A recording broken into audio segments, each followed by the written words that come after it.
dog in your life is thinking?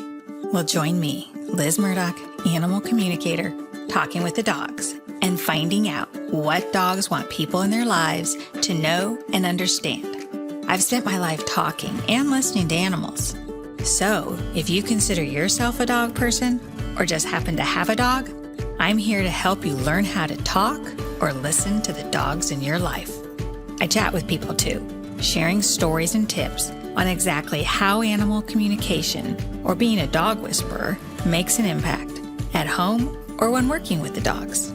So welcome to Talking with the Dogs podcast, a place where we uncover exactly what dogs want us to know and celebrate that every dog has a story.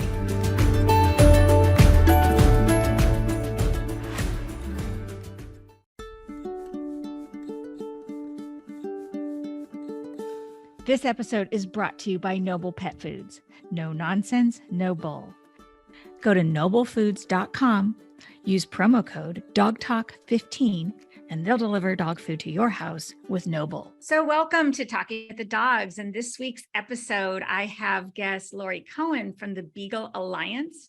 She's based in Canada, but they work across borders and they work with Cage to Couch in Los Angeles. And we are going to talk about rescue dogs. Sort of the designer status symbol these days is having a dog that was a beagle from a lab, or whether it's, from the Korean meat market. And we're going to take a nitty-gritty look at the realities of what it's like to have one of these dogs, or what to look for if you're considering if this is a right fit for your family. So Lori, welcome to Talking with the Dogs. Thanks, Liz. Thank you for having me.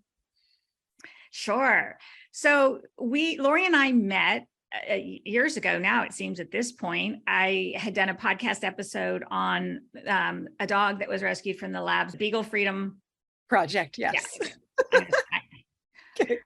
We had met when I had done a podcast through the Beagle Freedom Project, and I got to work with a lot of interesting beagles and people. And through that, and by the way, I'll just say it's an interesting episode because of the specifics that beagles have to share about their experience and the special people that are helping them here and there, but also how much they like the rescue. So that episode is about the beagles themselves. This is another perspective on the beagles because it's a big topic. So Lori and I met through there, and I ultimately worked with her dog, Beags, right? That's right. Yeah. And it has been a couple of years already. And of course, after that episode and the insight that you gave on the dog that we were speaking about, I had reached out to you while my dog was sick, and you were wonderfully able to give me insight into what he needed while he was going through that, and then even after his passing. So it was quite a blessing. So thank you. I'm glad that it touched me a lot. And one of the things, for those of you who've never worked with an animal communicator, I'll just add, is that Lori, there were times where she had people from her medical team there because they were trying to make difficult decisions on what to do and treatments. And so she had team. And so I'm glad that she's able to say it was helpful, and because animal communicators often work in conjunction with the medical team, so that since we're not diagnosing, we are giving input that we're getting, and then the team can make decisions. Wow, I get emotional thinking about that. I know, so do I. The team can help, whether it's Lori or the person, make decisions and explain things. So anyway, we did that, and we did work with the team. So I like to always remind people we're not prescribing.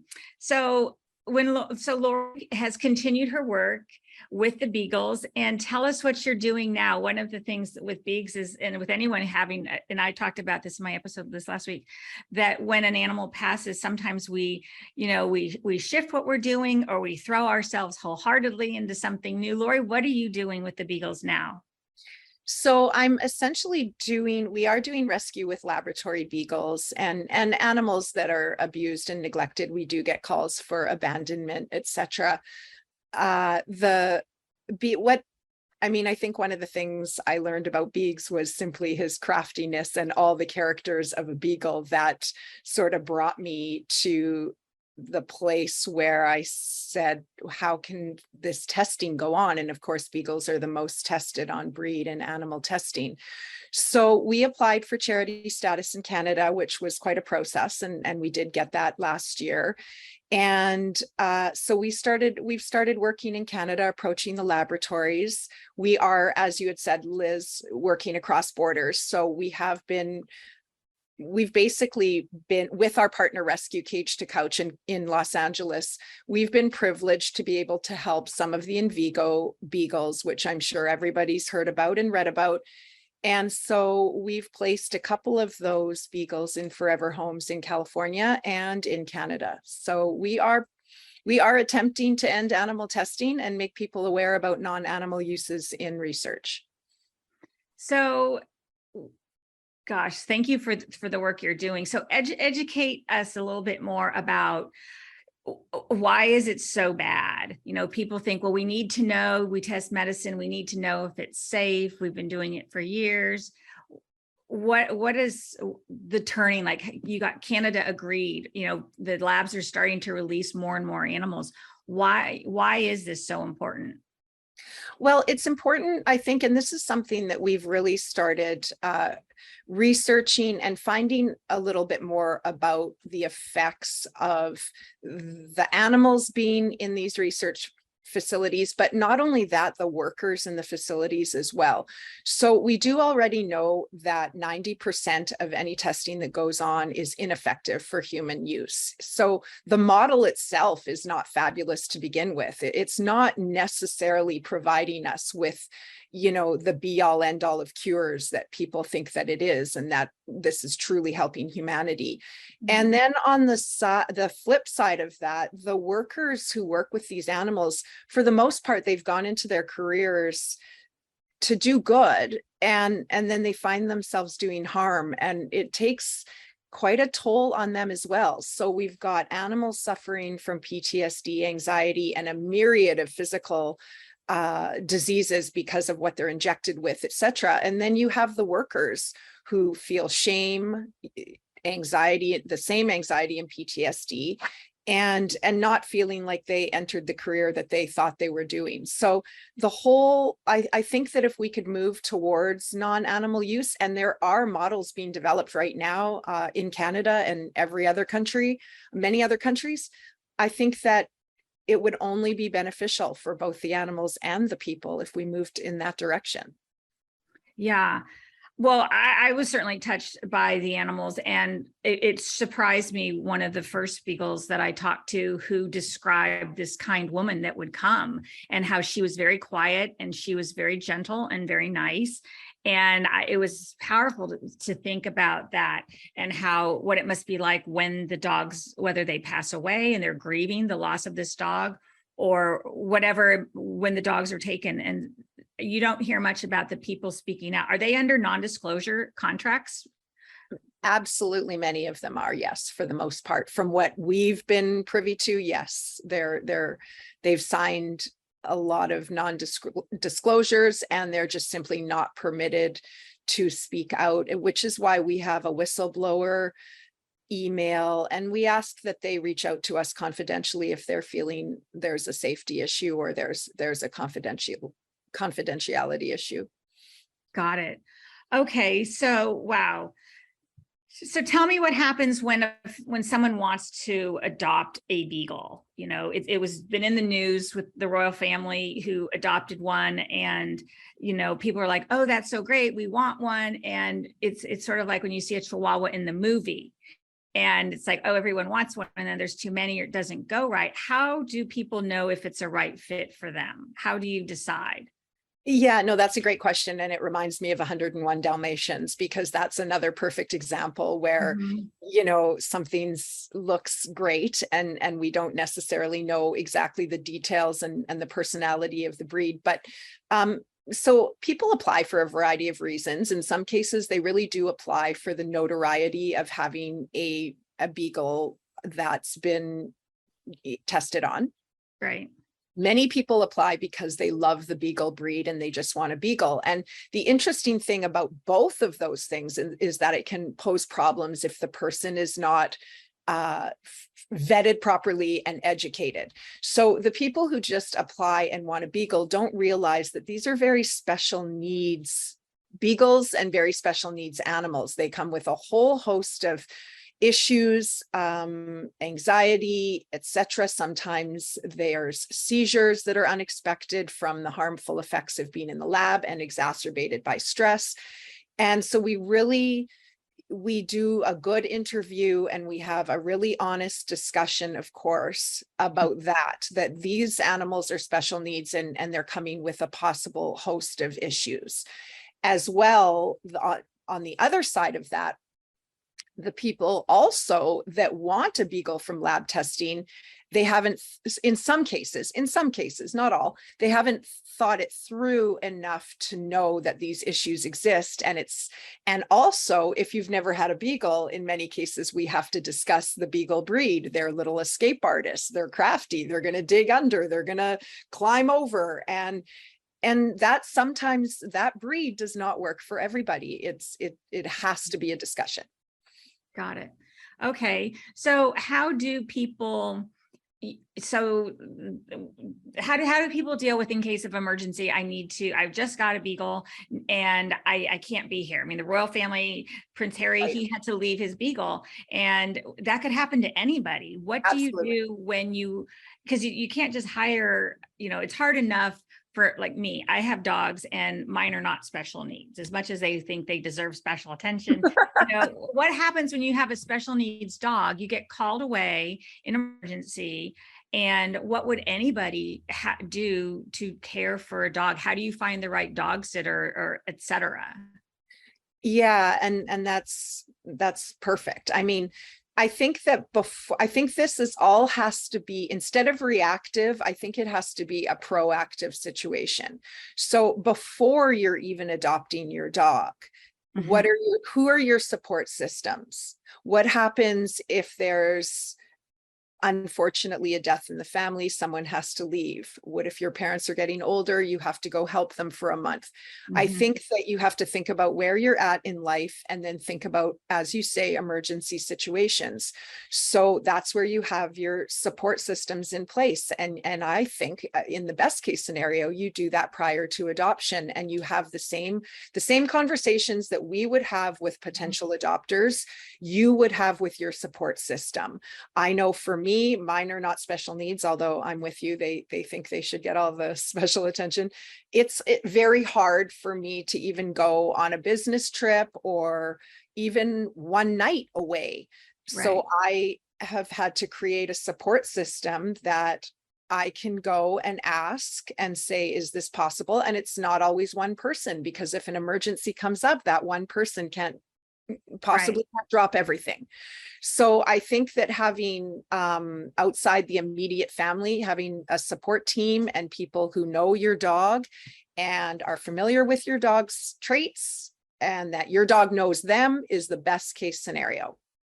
Yeah, that is true for any dog. Like, for me, it's like, who has a key to my house to get in? I live in LA, and, if anyone's delayed, and like, this could be anywhere, if you're in a car accident and who can get into your house and get to your dog? So exactly. It's a question for really anybody.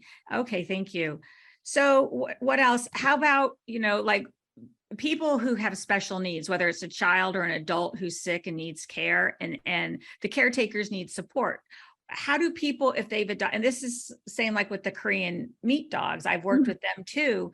And, people are like, oh, we thought things were moving along, but, we had a family reunion and we've had a setback with so many people in the house or something. How do people get support for their dogs who, I guess, as we say, have special needs?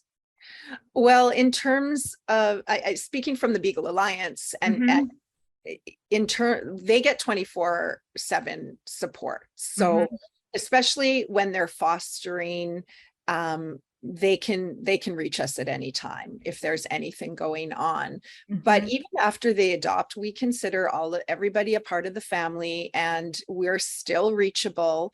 And we've even had people reach out and say, I'm going on vacation and I'm not sure that I can I have to leave and I'm not sure if I should put my dog in a kennel because of the PTSD and anxiety.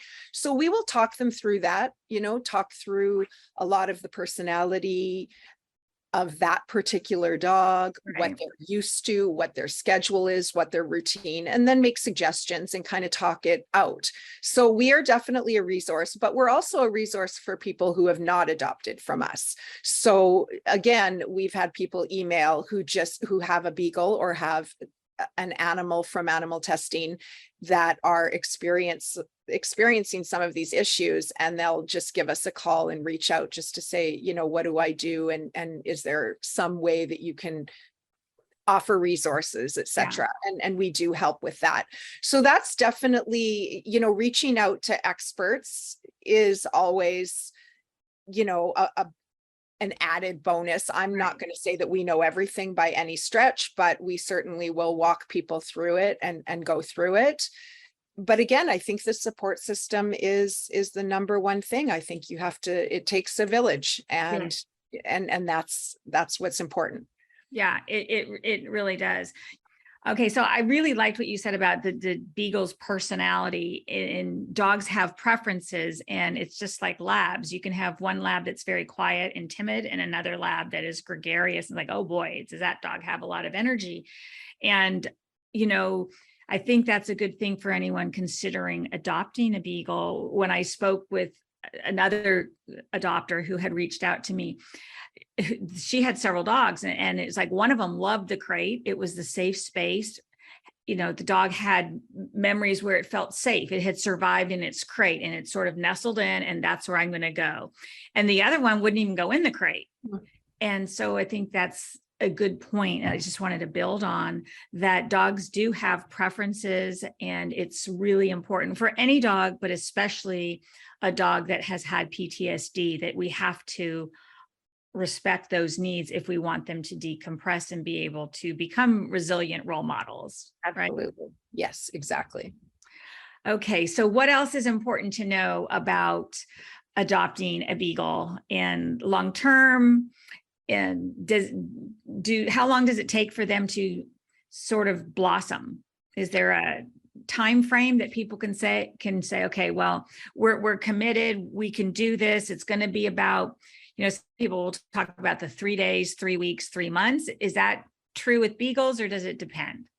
Well, again, it probably building on the personality, discussion. It's definitely an individual issue. Our foster period is 4 weeks, and then we approach the foster and see how the beagle's doing, and if they're thinking about adopting, and we really talk about the personality and kind of the milestones. So many of these dogs get out of the laboratory and they won't eat for a couple of days. We have to syringe water because they won't drink, they won't walk on a leash. They really don't know how to be dogs. Right. They've never learned from, the cues of another dog. So in many cases, and in terms of that, again, it's individual. So there's no hard and fast rules. We definitely suggest that if you're that you create a safe space for them so that if they're overwhelmed, they have somewhere to go. That said, we hope that there would be no closing of door of crates, because of course it simulates the situation, just so that they have a safe space, but that they can also get out of, and they know that they're not being put back in that situation.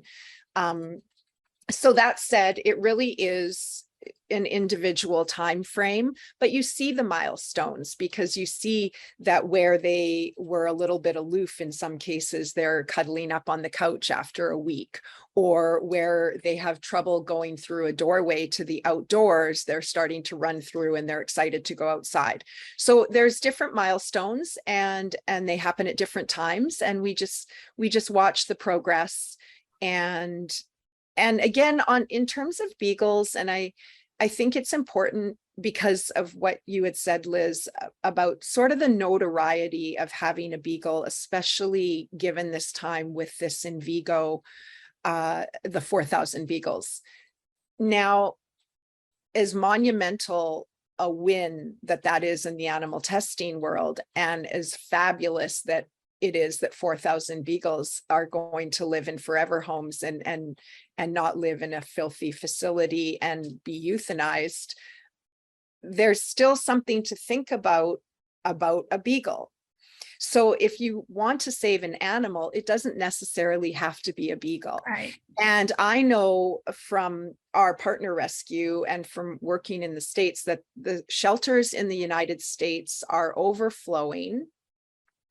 And the finding of 4,000 homes for a very notorious rescue has sort of put the shelters in an unfortunate situation, because everybody wants one of these beagles. Right. So I think the important question for people to ask is a beagle right for me? Yeah. There's dogs all over the United States and Canada that need rescuing, that need a safe space, and they are not beagles. And so it's really important to know what breed you're getting, what the common personality traits are, you know, what their little ins and outs are, and really researching the breed so that you pick the perfect. And you can still do this in rescue. You can still Right. save an animal, right? But that it's a match for you and your family and your lifestyle. Right. And, you know, if you're going camping every weekend, a beagle may not be for you. They're not your off-leash dogs. So these are questions I think that if people are honest with themselves and ask themselves and their family, there's so many animals that they can rescue. It does not necessarily have to be a beagle. Right. Yeah. We had that with Lab Rescue, and I worked with them for many years. People would show up, they'd seen one picture of the dog online, and they said, I just know this is the dog for me. And we're like, well, tell us about your life. Why don't you fill out the form? And they fill out the form. And it's like you said, they might want to go camping every week. And we're like, this dog is not the match for you. It may look like it, but you can't just go from the picture knowing that it's the one for you. You know, I do that as an animal communicator. I can look at a picture, but there's more to knowing into fitting into your lifestyle if you're not trained to tune in and connect that way. And people overlook things. Also, you know, if anybody listening is thinking about adopting, be honest with the rescues, because when they're interviewing people, the rescue I worked for, we had 2 interviews, and they would tell the one person one thing, and then yeah, you know, we're home all day, we're never, this one case, we're never away from home for more than 4 hours, and no, someone's always there. So then I get on the phone and I was like, okay, so tell me, well, you know, I work in the city, this one particular case, I work in the city, and then and it's like, wow, there's no possible way that they're home, that 4 hours was right for this puppy. Right.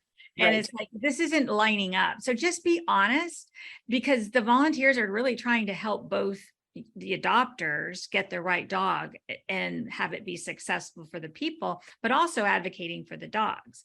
So just be honest with yourself, because sometimes we have to say, no, that's not the dog for me, but I might be getting something that's a way better match. Just looks a little different. So Lori, you said something about your adoption period. You foster for 4 weeks and then adopt. And there can be pushback. I know I've heard it from people that there's too picky about, not necessarily you, just anyone. The rescues are so picky. Yep. And can you comment on why it takes 4 weeks? I mean, you did the decompressing, but that you're really looking out for the animals and the people. Is that correct? Yeah, you know, the 4 weeks is a guideline, of course, and it's a minimum 4 weeks. We're definitely okay if it goes longer, depending on the progress of the dog. Some, as you know, some are more traumatized than others, or have reacted differently to their situation. You know, I've not had a lot of people say, wow, this is a really big process. I mostly, we have people who thank us for our process because they realize that we're doing it for the best interest of the animal. And we make that really clear.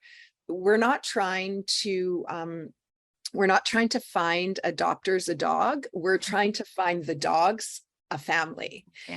The dogs are the ones we're advocating for. They're the ones who can't speak. We have to watch them know what they've been through and see their personalities, and just as you say, hear from the fosters and the applicants about honestly what they can and can't do. So we have a very informative phone interview to start with for anybody who's an applicant. We talk about all the possible issues of a laboratory dog or an abandoned dog. We discuss, what the possible triggers might be, etc. We really educate them on what might come up during the foster period. And of course, what's expected of them. So, we would like that they can go to vet appointments and etc. and make time for that. So we discuss that and see if that's going to work in their schedule. And then we do a home check. And in most cases, it is a virtual home check because we're doing this across the US and Canada. So we do a FaceTime home check with everybody in the family. We want to know that everyone's on board, and people tend to hear things differently, and so we like to have an opportunity for questions to be asked by everybody in the family and to see who's feeling whatever sense of comfort or uncomfortable, etc. And then we call 2 non-family references, and we discuss with them. We have a couple of questions, but we usually just like to hear from them what the situation is in terms of how they know the family with their animals, etc., what their priorities are. It's not entirely, it's not like it's going to be an hour conversation. It's usually pretty speedy, but by that point we get a good feel for whether there's a match, and then we proceed accordingly. And again, for the most part, we have people thanking us for that. Many of the references take time, and they say, we're really glad you called because it's good to know that you're looking out for the animals. So that's something that I would look out for, is that if you're not being interviewed by a rescue, I personally would wonder why. Right. Yeah, I agree. So if someone's listening who's thinking, okay, I'm going to go for I'm going to consider going through a rescue, definitely look for someone who has an adoption period, a foster to adopt, because you want to make sure it's a right fit. You want the foster to know that the rescue is going to support you with, when I adopted Teddy, my yellow lab, he came and they called to check. The first time they called was the first day. Someone else had dropped him off. The rescue called, how's it going? I said, he can just stay. Because I was one of those people, and I had my note, he can just stay. He's swimming in the pool. He's fine. And they were like, no, we have to wait. Teddy had a chip, so they had to do due process on that. Yes. And they had to wait. And every time they checked in, I'm like, oh, he can stay. And they'd be like, no. And so it is hard, but it is nice to have that support. And they would even check in months later and years later. And so look for that.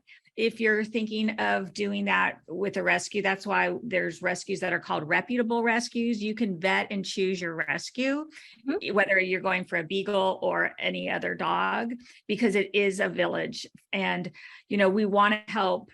I think you'd agree that part of this is we want to help. You reference the shelter dogs. We want to keep dogs out of the shelters. And, there's stories about people who said, well, or I'll see a dog. I'm like, why isn't that dog returned to the breeder or where it came from? And then people have reasons, or they didn't contact them. But if something happens in your life, you want to know that you don't have to just drop it off to the shelter. Some shelter dogs get adopted and it's like it's a blip in their life, but others aren't as fortunate, and perfectly good dogs are still being euthanized all over the world. And so if we can make an impact, I just want to encourage people to think about this and where they might get their next dog from, and the process, and how, so it's not just an impulse thing.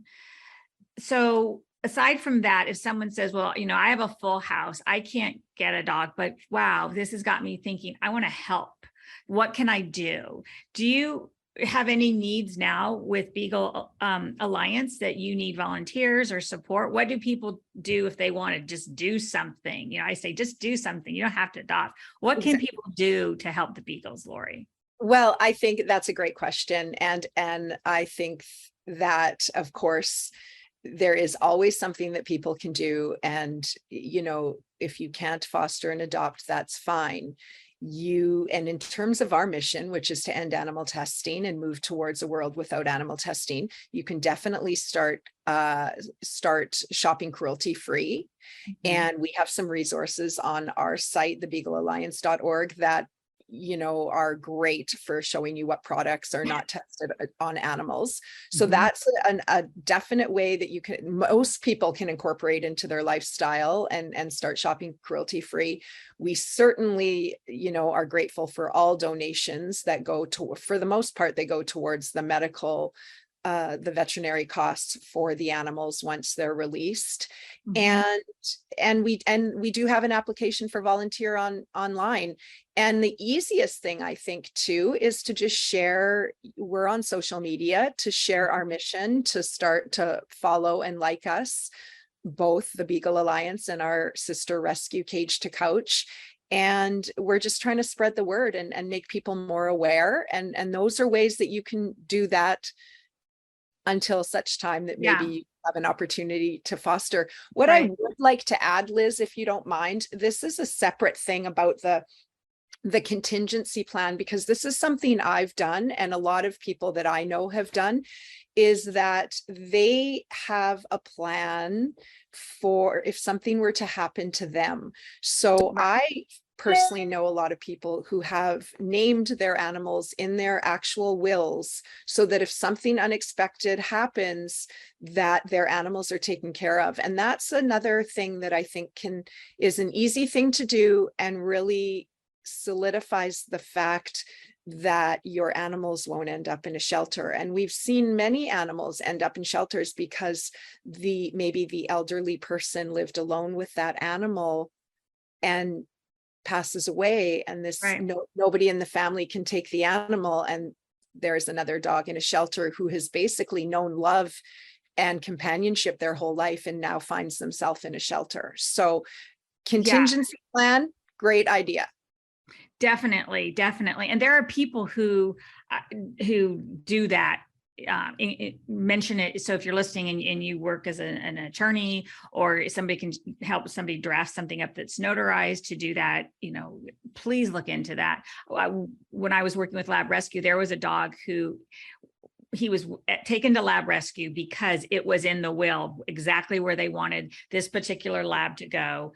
He was so nice. He was not a traumatized dog by any means. And they called me in to get more details on what kind of life the dog wanted, because there was money set aside to care for this dog until it was placed, and it's ongoing medical care for the rest of its life.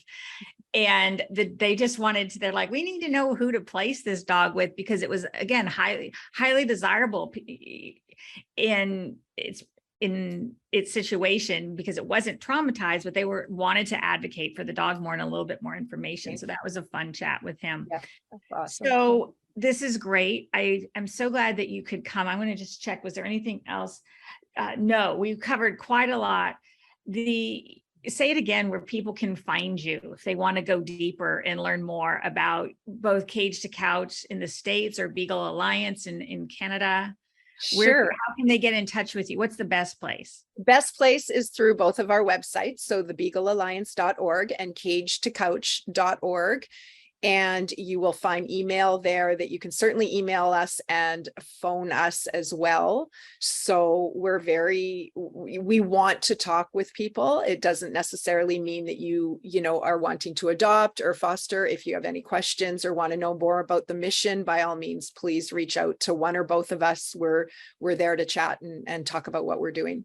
All right. Well, great. Well, thank you so much.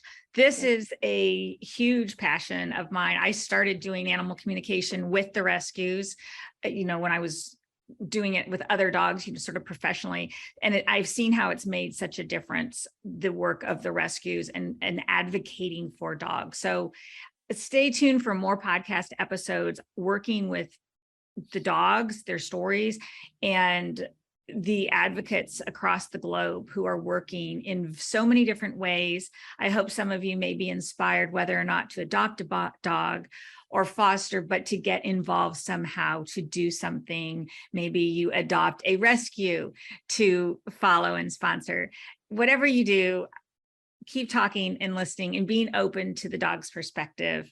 And I will be back next week. Lori, thank you so much for your time today and sharing what you're doing. I know you're busy. Thank you for what you're doing, and thank you for having me.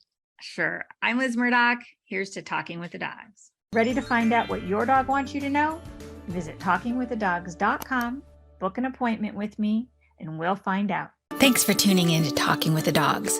Hope today's episode made you want to understand your own dog better and appreciate that every dog has a story and something to say. Subscribe now for more dog stories and insights into animal communication and what it's like to be a dog whisperer.